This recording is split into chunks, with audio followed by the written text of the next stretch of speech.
Hey, what's going on, everybody? Happy Wednesday. It's the middle of the week. What?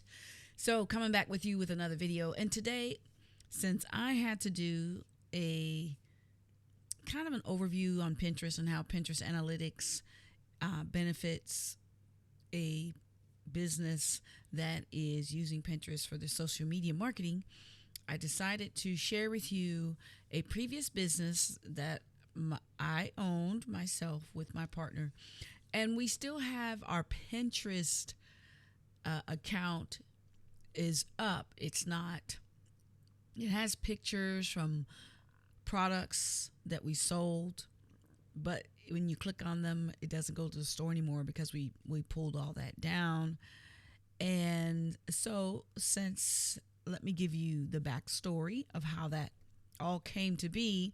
So I'm very entrepreneurial in a lot of ways, and I have started many businesses. The whole purpose of me going back to school was so that I could really learn the back end of social media marketing and communications. Although I was doing it, I wasn't doing it effectively. I was just doing it like most of us do. And that's why we come to places like YouTube to help us get better at doing social media marketing. It's still new. Although there's a lot of information on social media marketing, I'll be honest, going back to school was the best thing that I did because I got to get a big, broad, in depth look at what all the components are to building a campaign, the importance of social media marketing, understanding the psychology, the sociology, the anthropology, and all those theories that we have looked at over the past couple years as I've been taking this, earning my degree, as I've been earning my degree. So, my spouse and I, prior to this, we had an online retail establishment. It was all online. We did not have a brick and mortar store. This was not our first endeavor. The first endeavor we had was way back. And maybe someday I'll tell that story, but that was when Amazon was still selling books. That's how way back that was. Fast forward in 2015, 16, my spouse and I decided we wanted to get into the gift card business, t-shirt business, jewelry business. So we built an online store that sold all those items. We did fairly well until we had a hiccup with one of our main suppliers.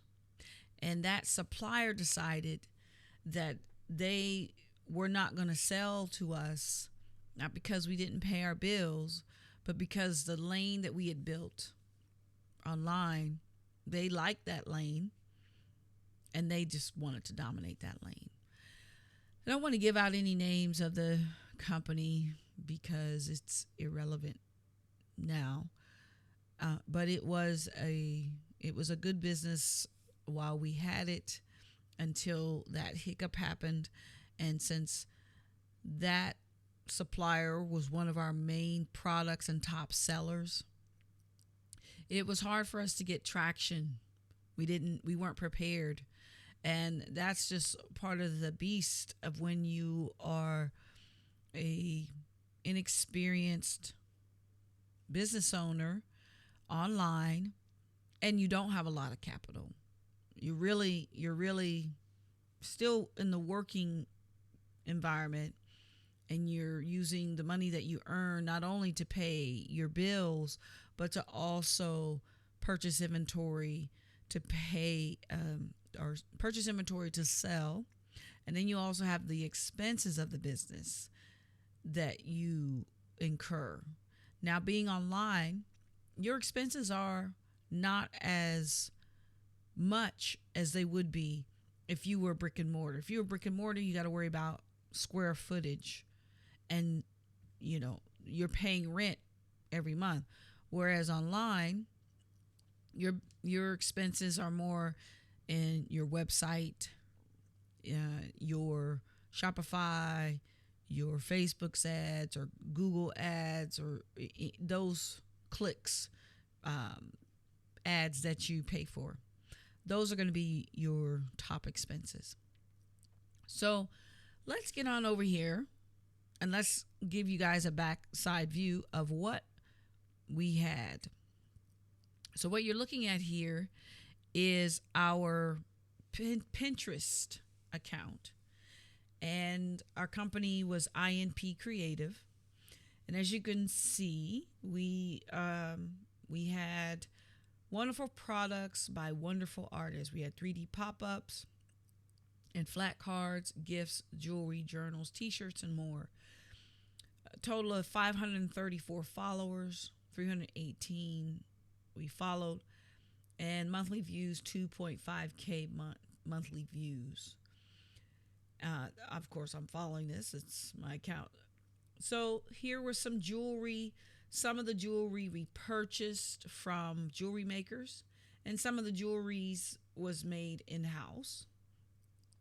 These cards here we purchased, and these cards were the market we were focusing on was the LGBTQ market. What we researched when Love is Love came out, there were not many companies selling what we would call LGBTQ cards, where they focused on the LGBT community. So the whole business model that we are, let me go back up. The marketing goal that we had for the business was to target the LGBTQ community. When Love is Love passed, we saw an opportunity to provide products that were specifically for the LGBT community. So we bought cards that showed men getting married, women getting married, and different scenes and scenarios. And then we had journals. A lot of people want to create a journal of their daily activities or thoughts and things like that.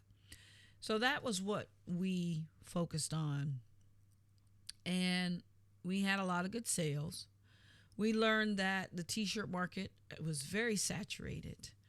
And although there were, everybody wears a t-shirt, we learned that holding the inventory on hand was not the best way to spend our dollars. So if we were to do this again, we would team up with a company to do print on demand. That would be something we would do. And so going back, as you can see here, like I said, all this stuff is still on Pinterest.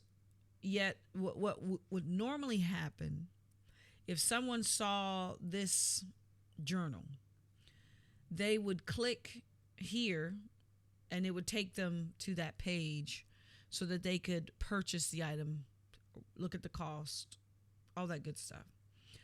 But we have, like I said, we took down our website and we just left the pictures up there just because it was, it was something to just leave for people to see. And so that's the first part. Now, I want to set up the second half of this. What I did is I took some screenshots of our, let me see. I want to make sure this goes like I want it to. Doesn't seem like it's going like I want it to. So I'm trying to get this screened. Don't you hate it when you're trying to do something Here we go. Okay. Let me click over here. So here are some screenshots that I took of each of our analytics. Okay, so this one shows it was the last 90 days, meaning, let's see, I took this the other day. So yeah, last 90 days of here recently in 2022. Now what you notice here, everything is down, and that's because we don't do anything anymore. But this will give you an idea of what you could see in your Pinterest analytics. So as you can see here, this is all the pins. We had 8.17 thousand impressions, down 35%. 236 engagements, down 29%. Total audience 5.78 thousand, down 35%. And 178 audience engagements, down 29% in the last 90 days. Those are pretty good numbers. What those numbers tell me is that IMP Creative has an audience looking at our pins and engaging with our pins. But of course, they're going to go down. Why? Because we're not doing anything. So if the company was still selling and active on Pinterest, it would be a different story for sure. So this next slide, or this next screenshot I took, this is the product pins. And we had 18 impressions, down 81%. No engagements, audience 15, down 78%, and zero engagement of the audience. So once again, last 90 days, product pin performance, everything's down. All right, let me see if I can get back over to this one. Now, this is the analytics overview. Impressions 2.79 thousand, saves 9, down 10%, outbound clicks down 10%. So I'm sure we couldn't go back any further. We tried. We wanted to go back to 2017, but Pinterest only goes back so far. So here's our top pins. As you can see, these are some of the cards that we carried. Shows outbound clicks and shows the amount of saves that we have. What I like about this is it gives me hope that doing a business such as this, there is the possibility of growing again the business. And our last slide, that was okay. So another impression. So overall, there were some great successes with the business. And I'm sure if we were still actively doing it with the new information I have, we would be growing as opposed to shrinking. I heard a long time ago from somewhere, can't tell you where, businesses are usually doing two things. They're either growing or they're shrinking. That's it. That's why most companies are constantly trying to find ways to market their products, because if they stop, it's a definite shrinkage. As you can see here, once we stop marketing, once we stop doing the business, the engagement to our products on Pinterest, they just dropped. And we had Facebook, which we've deleted that. We had Pinterest, or excuse me, Twitter and Instagram. Now, I will say, from what I can recall, we didn't have a strong strategy. What I mean by that is we knew we needed to post on social media, and we knew we were attempting to attract people who were interested in our products, but we didn't have a strong strategy, and we weren't actively building upon that strategy every day, to where we took time to look at the analytics, took time to write down the goals, took time to methodically plan and evaluate what we were doing. We just knew we needed to sell. And from observation, when I look at other businesses on Pinterest or I see them selling, I see some similar things. Unless they have a large social media team, many small businesses get stuck. They get stuck in this world of social media because it is a lot to manage. Through my observations, I see that there's a big opportunity for social media marketing managers or people who want to start their business. Again, those people also need a team, because it is a constant monitoring, observation, and you definitely need tools to capture this data in one place. I know there's a lot of stuff out there, like the Hootsuites and HubSpots and things like that, to help marketers capture the analytics in one place and look at the data to see how their campaigns are successful, getting click-throughs and things like that.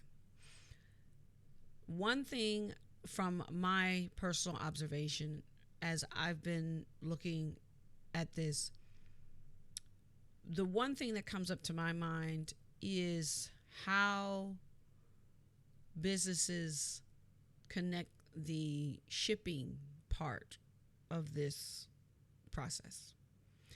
My background is in transportation logistics, and looking at these two worlds, these two industries, online marketing and transportation logistics, they are connected. Even though they sit on two separate islands, they are connected, because marketers are focused on generating sales. Those sales have to be fulfilled, and to fulfill them, 9 times out of 10, the transportation arm brings the product to either the store for the consumer to buy, or to the consumer's house for the consumer. Therefore, one element that I am evaluating as I going through this is looking at that, because I find that that is something not many people are clued into. And with all the increase in pricing that is coming because of the increase in the transportation costs, and it's a long story. I won't get into it in here. I just wanted to touch on that. So I hope this video was helpful to you. I hope you got some good information and got a chance to understand that, this isn't my first rodeo, yet going back to school and getting an opportunity to look back at some of the things that I did, and I can see areas that needed much improvement, much improvement. But the benefit of social media marketing, it's unmistakably a must do. The benefits just outweigh the not doing it cost. If you are a small business owner, even if you start with one channel, find that channel, understand that channel, make sure that channel is the channel best suited for you. This selling product on Twitter would not have worked as well as Pinterest, because Twitter is not that type of platform. Yet it is a news type of platform, and it is a way to grab eyeballs, but it is not a platform to actually sell product on. So definitely when you're out there looking at your social media marketing strategy and trying to figure out what's the best thing to work, make sure the platform supports your type of business. Products business, great for Instagram, Pinterest, Facebook, even YouTube, and your places like Twitter. Definitely more of a news, microblogging type of platform. All right. That's all I got for you today. I hope this was helpful, and I will see you on the next video. Peace.